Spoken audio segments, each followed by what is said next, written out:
প্রতিবারের মতো এবারের ঈদেও ঢাকার প্রবেশদ্বারগুলোতে যানজট ও ভোগান্তির আশঙ্কা করা হচ্ছে। তবে আইনশৃঙ্খলা বাহিনী, সড়ক পরিবহন কর্তৃপক্ষ ও পরিবহন মালিকদের সমন্বয়ে ভোগান্তি এড়ানোর উদ্যোগ নেওয়া হয়েছে। ঢাকার মহাসড়কগুলো ঘুরে বিস্তারিত জানাচ্ছেন ইসমাইল হোসেন ইমু। ঢাকা সিলেট মহাসড়কের গুরুত্বপূর্ণ একটি পয়েন্ট রূপগঞ্জ অংশের বরাবো বাস স্ট্যান্ড। সেখানে নিবন্ধিত যানবাহনের পাশাপাশি অনিবন্ধিত নানা শ্রেণীর যানবাহন যাত্রী ওঠানামার জন্য দীর্ঘক্ষণ অপেক্ষা করে। পাশাপাশি মহাসড়কটি 6 লেনে উন্নীত করার কাজও চলমান রয়েছে। ফলে একদিকে নির্মাণাধীন সড়কটি যেমন সরু হয়ে এসেছে, তেমনি হয়ে উঠেছে যানজট প্রবণ। শুধু এই পয়েন্টই নয়, ঢাকা গুলশান মহাসড়কে এমন 21টি পয়েন্ট রয়েছে যেখানে নিয়মিত যানজট ভোগান্তি হচ্ছে। ঈদযাত্রায় এই যানজট ভোগান্তি আরও তীব্র আকার ধারণ করতে পারে বলে আশঙ্কা করা হচ্ছে। এদিকে ঈদযাত্রা যানজট এবং ভোগান্তিমুক্ত রাখতে ইতিমধ্যে কাজ শুরু করেছে হাইওয়ে পুলিশ।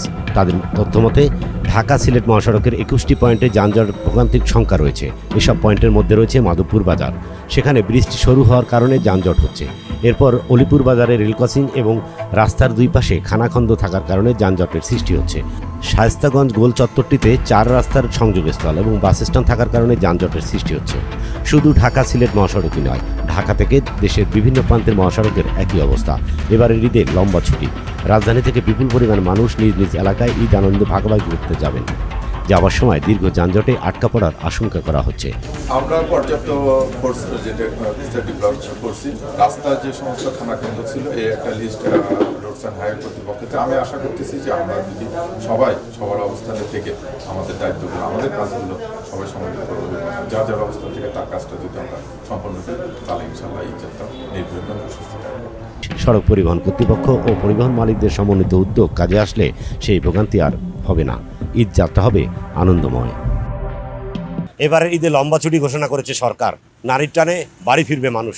রাজধানী থেকে বিপুল সংখ্যক লোক নিজ নিজ এলাকায় যাবেন। প্রতি বছরের মতো এবারও এই ঢাকার প্রবেশদ্বারগুলোতে যানজটের আশঙ্কা করা হচ্ছে। তবে ভোগান্তি কমাতে আইনশৃঙ্খলা বাহিনী, সড়ক পরিবহন কর্তৃপক্ষ এবং পরিবহন মালিকদের সমন্বিত উদ্যোগ গ্রহণ করা হয়েছে। এই উদ্যোগ সফল হলে এবারের ঈদ যাত্রা হয়তো নির্বিঘ্নেই হবে।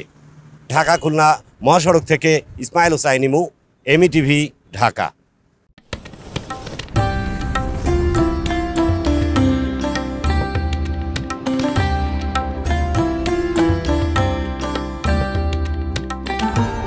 এমইটিভি, স্বাধীন বাংলার স্বাধীন কণ্ঠ।